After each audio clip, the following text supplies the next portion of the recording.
A paz do Senhor, meus irmãos, louvamos a Deus por essa oportunidade de estudarmos a nossa lição da Escola Dominical. Dessa feita estaremos estudando a lição de número 9, que tem por título O Ministério de Pastor. Dando continuidade ao nosso estudo sobre os dons ministeriais, estamos hoje no quarto dom, que é o dom que Jesus dá à igreja, o dom ministerial de pastor. Lembrando que cada um coopera com os outros para a edificação da igreja. Então vamos definir biblicamente o que é esse dom e como Deus capacita homens, quais atribuições e qual a responsabilidade que um pastor tem diante do rebanho que não lhe pertence. O rebanho pertence ao nosso Senhor e Salvador Jesus Cristo, aquele que comprou e remiu com o seu sangue cada um de nós, cada uma das suas ovelhas. O textuário diz: eu sou o bom pastor dá a sua vida pelas ovelhas. João 10:11. Então o texto que estaremos também enfatizando, que é o modelo, o modelo de pastor, o próprio Jesus, que ele é o sumo pastor, ele é o grande pastor. A verdade prática é isso: por meio do ministério pastoral conduzimos as ovelhas ao supremo pastor, Jesus Cristo. Então, esses homens que são dotados desse dom ministerial têm essa importante, essa excelente obra que é conduzir as ovelhas até o dono, até o Supremo Pastor Jesus Cristo. Leitura bíblica em classe se encontra em João 10, 11 14, Tito, de capítulo 1, versículo 7 ao 11, 1 Pedro, capítulo 5, versículo 2 a 4. Passamos então a nossa leitura. Eu sou o bom pastor dá a sua vida pelas ovelhas. Eu sou o bom pastor e conheço as minhas ovelhas, e das minhas sou conhecido. Tito 1. Porque convém que o bispo seja irrepreensível como despenseiro da casa de Deus, não soberbo, nem iracundo, nem dado ao vinho, nem espancador, nem cobiçoso de torpe ganância, mas dado à hospitalidade, amigo do bem, moderado, justo, santo, temperante, retendo firme a fiel palavra que é, conforme a doutrina, para que seja poderoso, tanto para demonstrar com a sã doutrina, como para convencer os contradizentes. Porque há muitos desordenados, faladores, vãos, enganadores, participantes, principalmente os da circuncisão, aos quais convém tapar a boca, homens que transtornam casas inteiras, ensinando o que não convém, por torpe ganância. 1 Pedro. Apacentai o rebanho de Deus que está entre vós, tendo cuidado dele, não por força, mas voluntariamente, nem por torpe ganância, mas de ânimo pronto, nem como tendo domínio sobre a herança de Deus, mas servindo de exemplo ao rebanho. E quando aparecer o sumo pastor, alcançareis a incorruptível coroa de glória. Bendito seja o nome do Senhor. Nossa lição, irmãos, tem por objetivo refletir sobre a missão de um pastor. Os objetivos específicos é confirmar o papel fundamental de Jesus como sumo pastor, elencar as características de um verdadeiro pastor, conscientizar a respeito da missão do ministério pastoral. Então, é interessante talvez enfatizarmos aqui nesse ponto que, como os demais dons ministeriais, eles precedem ao reconhecimento, ao cargo. Por exemplo, vimos que o dom de evangelista não significa dizer que é aquele que é consagrado, que é separado do evangelista, ele possui esse dom. Deus pode capacitar, vocacionar servos dele a fazer essa obra, fazer essa função, desempenhar essa função, mesmo sem ter o cargo eclesiástico. Já nessa questão que estaremos estudando hoje, no ministério de pastor, é claro que nós temos o reconhecimento, temos o cargo eclesiástico de pastor, mas muitos também são capacitados, são vocacionados por Deus e já exerce a função. Por exemplo, um diácono que toma conta de uma congregação, ele está ali também agindo debaixo de uma capacitação do Espírito Santo, ele está tendo a função pastoral naquela congregação que ele toma conta. E há também a situação na qual Deus vocaciona, capacita, né? Deus dá esse dom a alguém e essa pessoa ainda não foi chamada para a obra, né? Então ela deve aguardar até que ela seja, né, autorizada a exercer essa função ou seja reconhecida. Então ela tem aquela chamada, mas tem que aguardar o tempo de Deus. Então o dom que Deus dá, o dom que Jesus nos dá, ele precede até mesmo, né, a consagração, né, o recebimento do cargo eclesiástico. Então devemos entender que Jesus dá dons, a igreja dá cargos. Então tentaremos extrair dos nossos subtópicos, né, dos nossos tópicos, melhor dizendo, esses objetivos específicos, né, confirmar o papel fundamental de Jesus como um pastor, vamos estudar sobre isso, elencar as características de um verdadeiro pastor, então estaremos no segundo subtópico, e o terceiro subtópico estaremos conscientizando a respeito da missão, né, da missão do ministério pastoral. Interagindo com o professor, extraímos o seguinte, atualmente muitos são os modelos de liderança pastoral sugeridos sobre o aspecto empresarial e meramente psicológico. Entretanto, o modelo de liderança para um pastor cristão deve estar centralizado sobre o de Jesus de Nazaré. Então já vimos nesses últimos dias muitos até querendo trocar a denominação, né, do termo pastor para gestor, atribuindo a ele algumas competências administrativas, algo a respeito do conhecimento de psicologia e demais, né, conhecimentos humanos. É claro que o pastor normalmente ele tem que ser um canivete suíço, né, tem que fazer todas essas funções. Mas substituir o termo pastor para gestor, normalmente a gente vai acabar, né, ficando devendo para aquela função tão excelente que Jesus deu. Então poderíamos até chamar de um pastor gestor, porque ele antes de ser um gestor, ele vai ter que ser pastor, não tem jeito.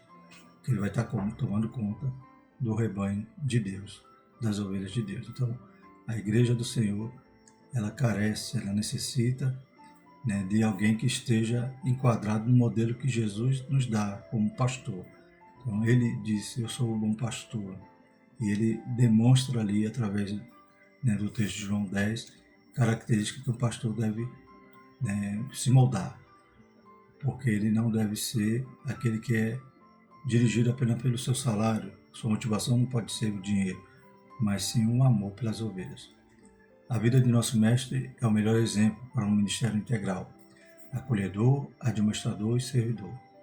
Então, Jesus ele é o exemplo excelente.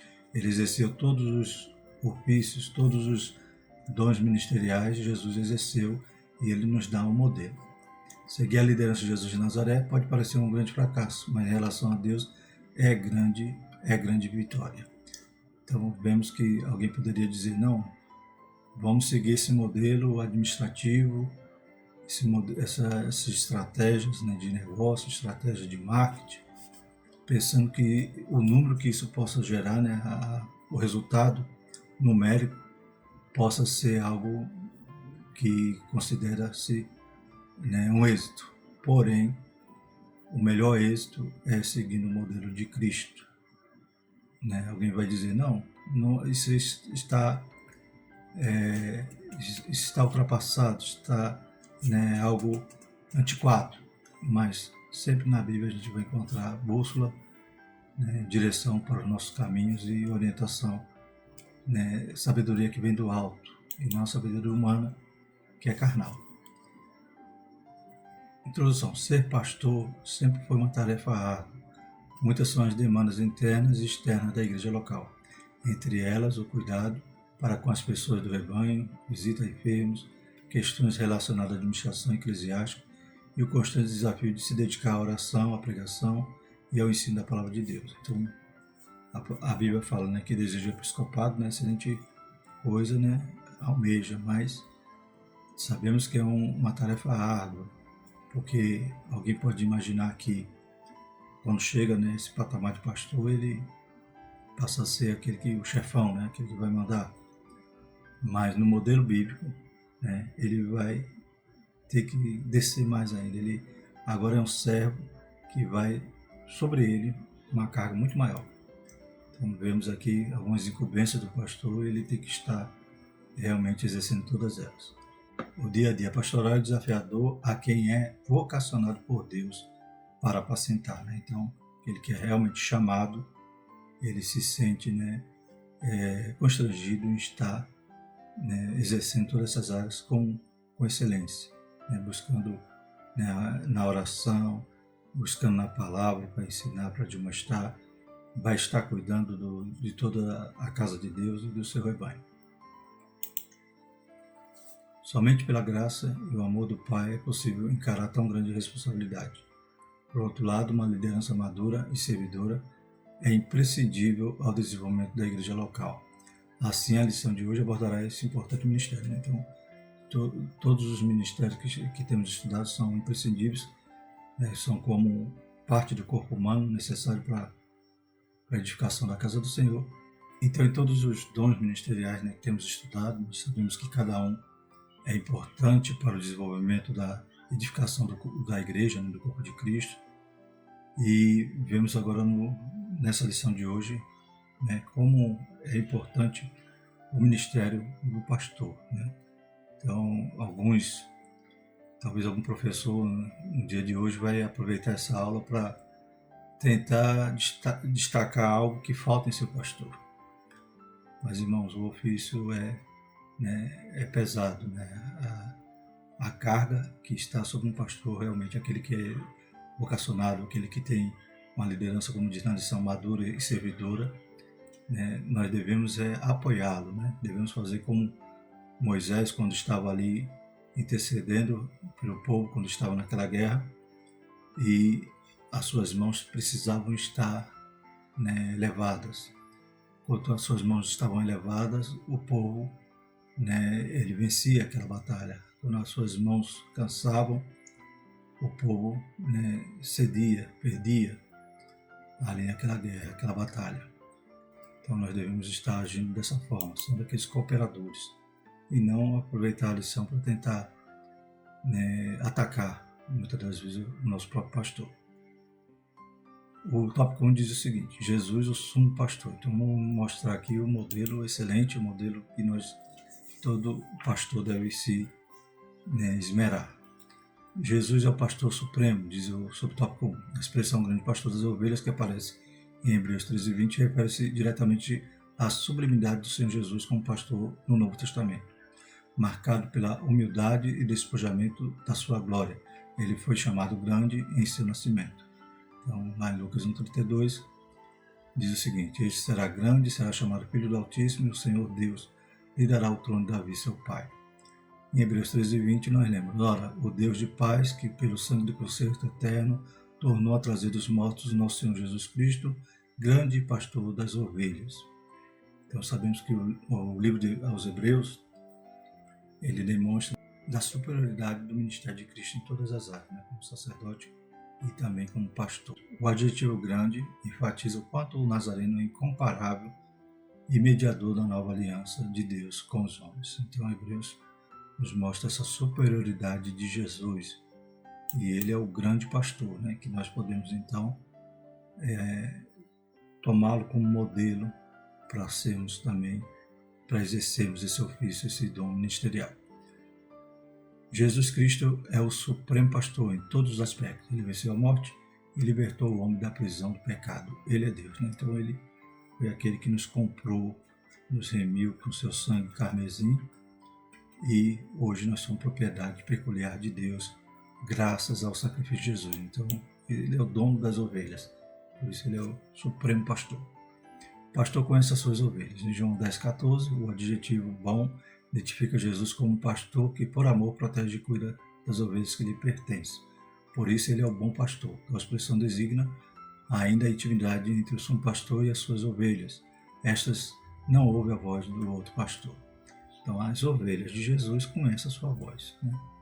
É claro que aquelas que, né, estão ali no aprisco, mas não estão se comportando como ovelhas, né? Muitas das vezes são os bodes, né? Eles são teimosos, né? Mas a ovelha ouve a voz do pastor e conhece, né? Então tem essa comunhão, né? Então ele é o bom pastor porque ele protege, ele dá a vida por elas, e as suas ovelhas têm esse relacionamento de conhecer o seu pastor, conhecer a sua voz. O bondoso Salvador conhece a sua igreja por inteiro e se relaciona com cada membro, né? Então, quando lembro lá no Salmo 23, o Senhor é meu pastor e nada me faltará, para que essa máxima seja real na minha vida, eu tenho que ser ovelha, né? Não adianta eu só querer que ele seja o meu provedor. Eu tenho que estar debaixo, né, da sua direção, sendo cuidado por ele. Então, Jesus conhece a sua igreja por inteiro. Eu sou o bom pastor dá a sua vida pelas ovelhas, João 10:11. E em João 10:14, eu sou o bom pastor e conheço as minhas ovelhas, e das minhas ovelhas sou conhecido. Então, se eu conhece a voz do seu Senhor, do seu pastor, conhece a voz de Jesus quando ele fala contigo, louvado seja o nome do Senhor. Temos que ter aquela mesma reação, né? Tem que acontecer conosco aquilo que acontecia com aqueles discípulos no caminho de Emaús, que quando o Senhor expunha ali a palavra, o coração deles ardia, louvado seja o nome do Senhor, porque eles percebiam algo diferente naquela voz, louvado seja o nome do Senhor. O pastor dá a vida pelas ovelhas. Uma das principais fontes da economia israelita era o trabalho pastoril. Os pastores cuidavam das ovelhas para delas obterem o lucro diário. Então esse modelo, esse exemplo que Jesus usa nessa analogia relacionada ao pastor, era algo muito claro na cultura judaica. Era algo que eles compreendiam facilmente, eles entendiam e lembravam muitas vezes de alguns modelos de pastor, né, do Antigo Testamento, como o próprio Davi.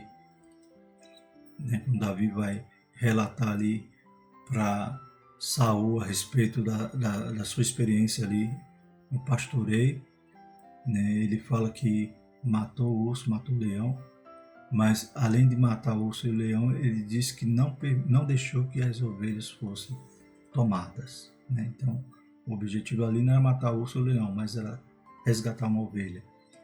Então, o judeu conhecia esse modelo de um bom pastor.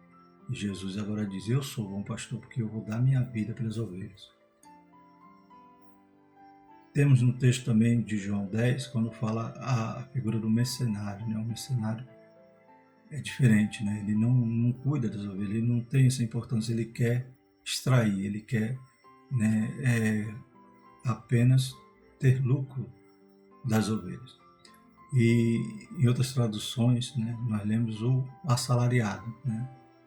Na Almeida Revista Corrigida é o mercenário, mas na NAA, na NVT, a gente vai ler o assalariado, né? Então, aquele que está cuidando da ovelha apenas por causa do seu lucro, do seu dinheiro. Esse não está nem aí se a ovelha se perder, não está nem aí se a ovelha cair no buraco ou se o lobo vier. Ele vai deixar a ovelha e vai correr. É claro que aí não significa que um pastor não deve ser remunerado, não é isso. Mas aquele que a sua única motivação é o dinheiro, ele não vai cuidar da ovelha como ela deveria ser. Não vai ser como Jesus, que é o nosso modelo de sacrificar, né? De tomar prejuízo, de até se arriscar em lugar da ovelha. Este é o contexto de que se valeu o Senhor Jesus para referir-se ao ensinamento contido na expressão bom pastor dá a sua vida pelas ovelhas.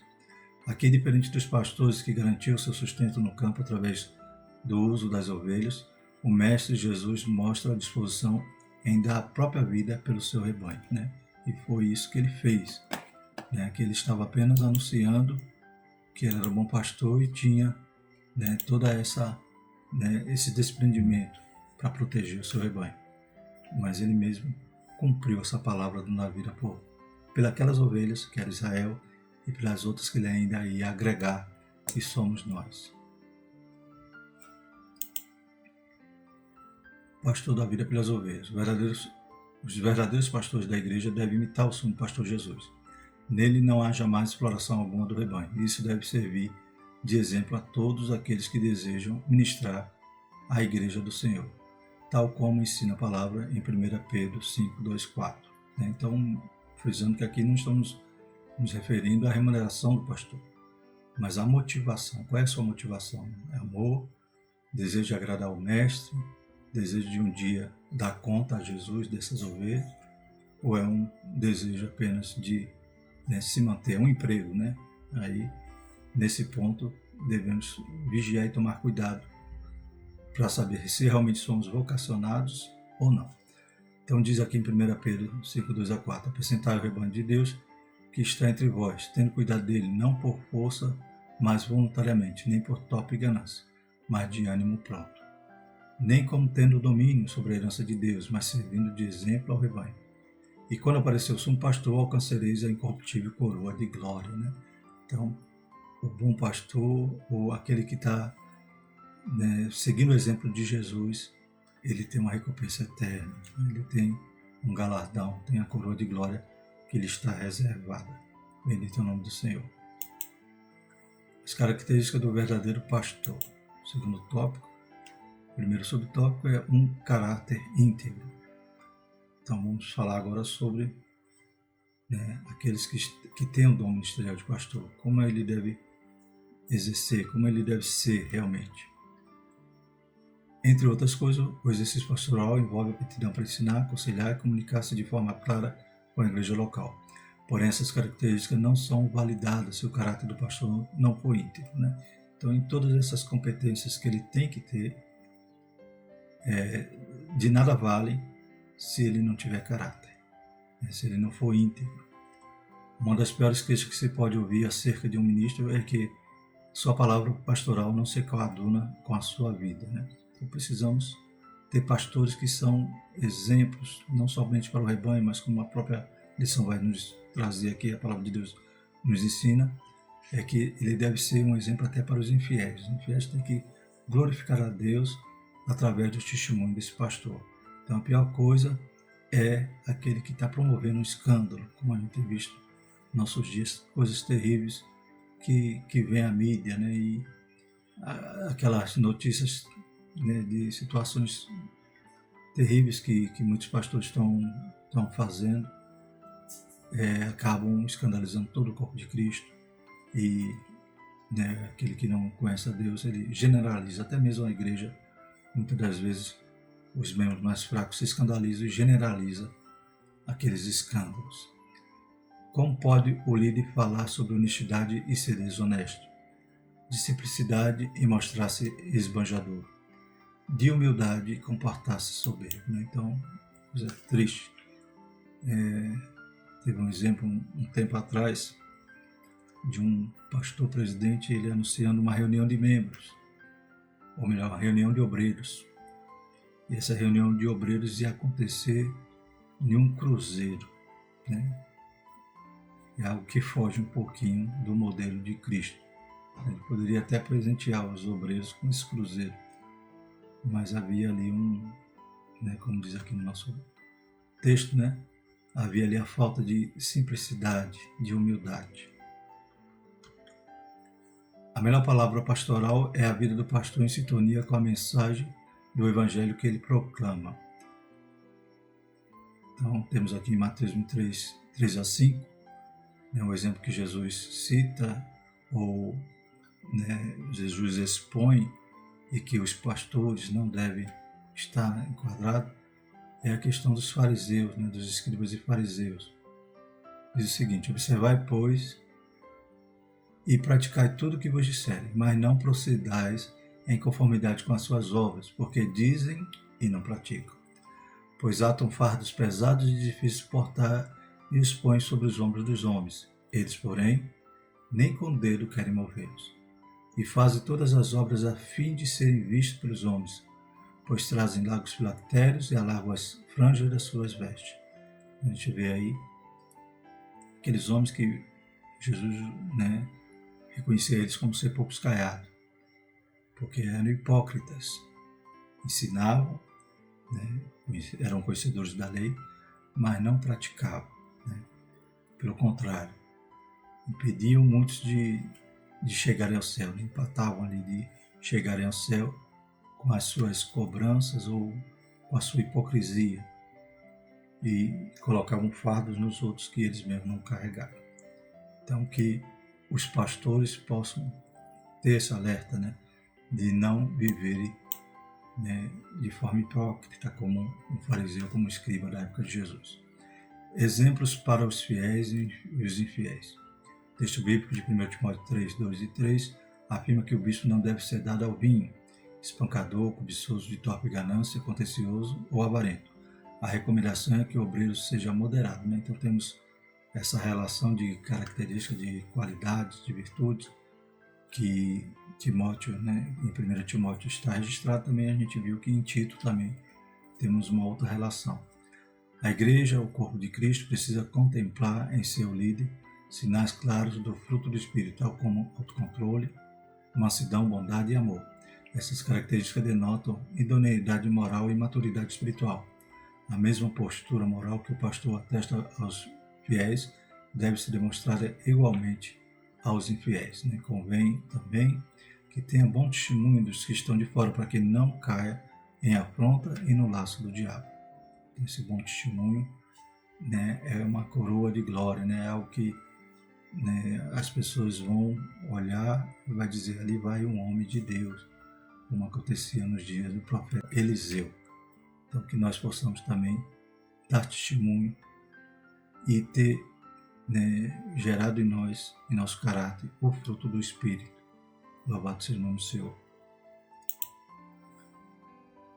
Também temos que ter o exemplo da família. Como diz aqui na nossa lição, a família é a primeira igreja, né? A primeira igreja que tomamos conta da nossa família.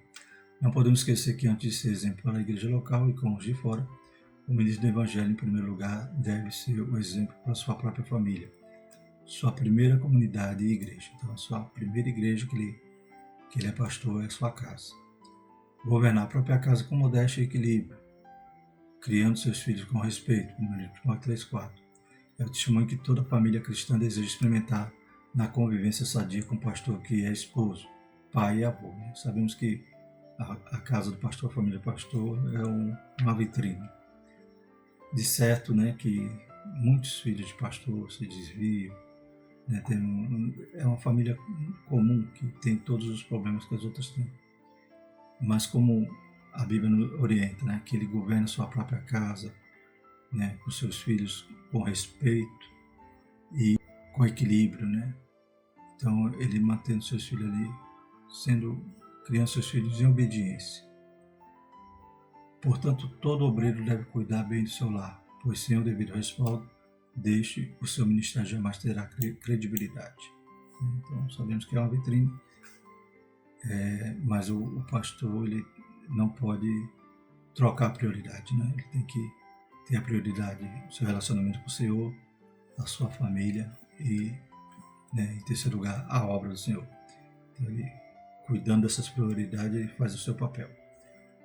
Terceiro ponto, o ministério pastoral. Né? Então, como na lição passada, vamos falar agora sobre o dom ministerial. A missão do pastor. Tem um pastor, do grego poimen, no Novo Testamento tem o significado de apacentador de ovelha. Né? Apacentador é aquele que cuida, aquele que leva para o pasto, que leva para a água, né? Como Jesus no Salmo 23. Né? Ele é o bom pastor, né? De nada nós temos falta, ele nos conduz às águas tranquilas. Né? Então, toda aquela função do bom pastor que temos no Salmo 23, o pastor ele tem que, né, tirar esse modelo, essa analogia para cuidar, para apacentar o rebanho. De acordo com essa definição, podemos afirmar que a principal missão de um ministro é cuidar das pessoas que receberam Cristo como Salvador, dando-lhes alimento espiritual através do ensino da palavra, como encontramos no livro do profeta Isaías. Como pastor, apacentará o seu rebanho entre os braços, recolherá os cordeirinhos que os levará no seu regaço, as que a amamentam, ele as guiará mansamente. Isaías 40:11, então tinha essa profecia a respeito do Senhor Jesus. E o pastor ele tem essas incumbências de apacentar, né, de cuidar do rebanho, proteger, vigiar, levar no braço, né, os cordeirinhos, levar no colo E aqueles que estão começando, ele tem que conduzir mansamente. O verdadeiro pastor cuida das ovelhas com zeloso amor e compaixão, entregando-se totalmente às suas demandas. Lembrando que as ovelhas não são nossas, né? Como diz lá em Pedro, né? Não por força, né? Não por toque de ganância, né? Não sendo rude, né? Porque a herança é de Deus, a ovelha pertence a Deus. Glória a Jesus. Um dia haveremos de prestar conta. Uma missão polivalente. A missão pastoral também é múltipla, pois o ministério envolve o ensinamento, o aconselhamento, a evangelização e missões, bem como a pregação expositiva da palavra de Deus, que é o seu mais importante empreendimento. Então temos estudado os 5 dons ministeriais. Deus, ele dá esses dons à igreja, dá homens dons à igreja. É claro que na maioria dos cenários, né, o pastor ele vai, né, ter que ser dotado desses dons ministeriais. Né? Então Deus, muitas das vezes, dota o pastor de vários dons para que ele tome conta de várias áreas ali que estão nas suas mãos. Mas fica pesado, né? O ideal é que, né, Deus levante, né, pessoas para ajudar, né? Dom de evangelista, dom de profeta, dom, né, de apóstolo, todos os dons ministeriais são necessários à igreja atual. Para além dessas responsabilidades, o pastor age como um bom conciliador e administrador eclesiástico dos bens e do recurso humano disponível para toda a obra da igreja local. Está sob seus cuidados a gestão eficiente e honesta dos bens materiais, patrimoniais e das finanças da igreja local. Então, como vimos, né, além de tudo isso, ainda tem a parte administrativa. Então, aí também cabe ao pastor, né, delegar. Ele tem que ter também essa competência de saber delegar, né, de colocar pessoas que muitas das vezes são profissionais naquela área, são membros da igreja, e aproveitar também esses talentos para ele não sobrecarregar. Inclusive no ensino, né, aqui na nossa igreja, em determinado período a gente tinha o departamento pedagógico, né, e funcionava bem. Então é necessário aproveitar os talentos da igreja para que o pastor não fique sobrecarregado. O cuidado contra os falsos pastores. Quando Deus levantou Ezequiel para o profeta de Israel, ele ordenou-lhe que repreendesse os pastores infiéis da nação. Quem eram esses pastores infiéis? Eram os falsos profetas, que se aproveitavam do povo, né? Eram os sacerdotes que viviam de forma, né, desviada, viviam de forma somente de aparência e conduzindo o povo ao erro, e os reis. Então esses eram os falsos pastores naquela época. O Altíssimo considerava como falsos pastores os que apacentavam a si mesmo e não as ovelhas. Exploravam o rebanho e não o poupavam. Não demonstravam amor pelas ovelhas, fazendo com que elas se dispersassem. Então temos isso lá em Ezequiel capítulo 34. O próprio Deus é contra os falsos pastores. Fazendo a leitura, diz o seguinte: Filho do homem, profetiza contra os pastores de Israel, profetiza e diz aos pastores: Assim diz o Senhor Jeová: Ai dos pastores de Israel que se apacentam a si mesmos. Não apacentarão os pastores das ovelhas? Comeis a gordura e vos vestis da lã e degolais o cevado, mas não apacentais as ovelhas. A fraca não fortaleceste, a doente não curaste, e a quebrada não ligaste, e as desgarradas não tornaste a trazer, e a perdida não buscaste, mas dominais sobre elas com rigor e dureza. Assim se espalharam por não haver pastor, ficaram para o pasto de todas as feras do campo, porquanto se espalharam. As minhas ovelhas são desgarradas por todos os montes e por todo o alto outeiro. Sim, as minhas ovelhas andam espalhadas por toda a face da terra, sem haver quem as procure, nem quem as busque. Então, mais uma vez, a Bíblia nos serve de modelo para que não incorramos nesses mesmos delitos, nessas mesmas falhas, nesses mesmos pecados. Então, quão grande é a responsabilidade daquele que tem esse dom ministerial para apacentar o povo de Deus. Não podemos fazer a obra relaxadamente. É claro que, como citei no princípio, muitos vão querer pegar essa lição para apontar defeitos do seu pastor, mas não faça isso. Ajude ele, ore por ele, peça para que Deus desenvolva algo que falte nele. né? Nós temos no livro de apoio dizendo que é uma função muito contrariada, né? Quando o pastor, né, ele é alegre, julgam ele de uma forma. Quando ele é fechado, julgam ele de outra forma. Então sempre a gente vai encontrar defeito. Mas ore por ele e seja aquele apoiador que vai sustentar suas mãos para que a igreja prospere. Ele inspirou o apóstolo Paulo a escrever para Tito, quando da sua instrução pastoral ao jovem obreiro, que este retivesse firme a fiel palavra, que é conforme a doutrina, para que seja poderoso, tanto para demonstrar com a sã doutrina, como para convencer os contradizentes. Porque há muitos desordenados, faladores, vãos, enganadores, aos quais convém tapar a boca. Então muitos estão agindo por torpe ganância, querendo destruir ou querendo dividir, fazer contenda, né? Tudo isso a Bíblia fala que é a obra da carne. Então que Deus nos ajude os pastores, né? E capacite-os, né? Com dons espirituais para que eles tenham ferramenta, com sabedoria, né? Para que ele possa delegar, que ele possa dividir a carga e conduzir bem o rebanho do Senhor, cuidando também da sua família, como já estudamos, né? Que é algo que ele tem que priorizar. Concluindo, o dom ministerial de pastor é concedido àqueles a quem Deus chama para servir ao seu precioso rebanho, a Igreja de Jesus. Esta acha ser espalhada nas igrejas locais, que reúne crentes oriundos de todos os lugares do mundo. Eles estão sob os cuidados de líderes para serem alimentados com a palavra de Deus. O objetivo do ministério pastoral é fazer com que o rebanho do Senhor cresça na graça e no conhecimento do Evangelho do nosso Salvador. Então, 2 Pedro 3,18 diz o seguinte: antes crescer na graça e conhecimento do nosso Senhor e Salvador Jesus Cristo, a Ele seja dada a glória, assim agora como no dia da eternidade. Amém. Então, tem que crescer nas duas áreas, graça e conhecimento. Só graça vai formar um crente fanático, sem conhecimento. Só conhecimento sem graça vai gerar um crente frio. Então, tem que crescer nas duas áreas, tem que ter a unção, tem que ter o conhecimento. Glórias a Deus. A Ele seja dada a glória, assim, para agora como no dia da eternidade. Amém. Portanto, o pastor precisa da graça divina para não fracassar em seu ministério. É um ofício difícil, pesado, né? Eu costumo comparar, né, a hierarquia espiritual, né, a hierarquia ministerial, com uma pirâmide, né? Pirâmide, do ponto de vista administrativo, quem está em cima, quem está no topo, né, é o que manda, é aquele que está, né, acima de todas as outras funções, de todos os outros cargos. Mas essa pirâmide eu costumo comparar ela de cabeça para baixo. Ou seja, quem está no topo é aquele que sustenta mais peso, né? Então, aquele que ele não está em posição de destaque, mas ele está em posição de serviço, algo maior, né? Mais pesado, mais carga ele tem que suportar. Oremos pelos pastores, compreendemos as suas lutas e os apoiemos com amor e carinho.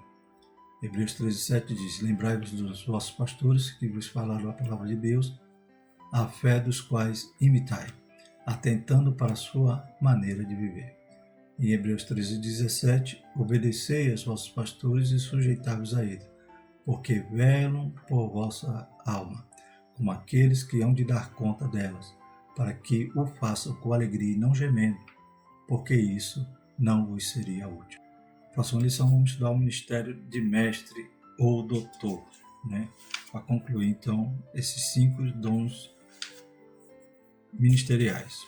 Porém, ainda estaremos estudando alguns, né, ofícios da igreja, como o presbítero, né, e o diácono. Graças a Deus. Então vamos orar, vamos a Deus por esse momento que estivemos juntos. Que os irmãos possam, né, fazer o download dos slides, né, para utilizarem de forma livremente em suas aulas. Vamos orar. Maravilhoso Deus, te louvamos e te agradecendo por esse momento. Continua abençoando a tua igreja, fortalecendo, Pai, esse ofício, Pai, esse ministério da Escola Bíblica Dominical, Senhor. Vai levantando, Pai, servos teu, Pai. Vai dando, capacitando, vocacionando, Pai, teus santos, Pai, nesses ministérios que temos estudado, para que a tua igreja possa estar bem amparada, Pai, a tua igreja possa ter toda essa assistência necessária para a sua edificação. Abençoa os pastores, nos ajuda, Senhor, vai guardando a tua igreja, livrando de todo mal, em nome de Jesus. Amém. A graça do nosso Senhor Jesus Cristo, o amor de Deus e a consolação do Espírito Santo permaneça sobre todos, desde agora e para todos sempre. Amém.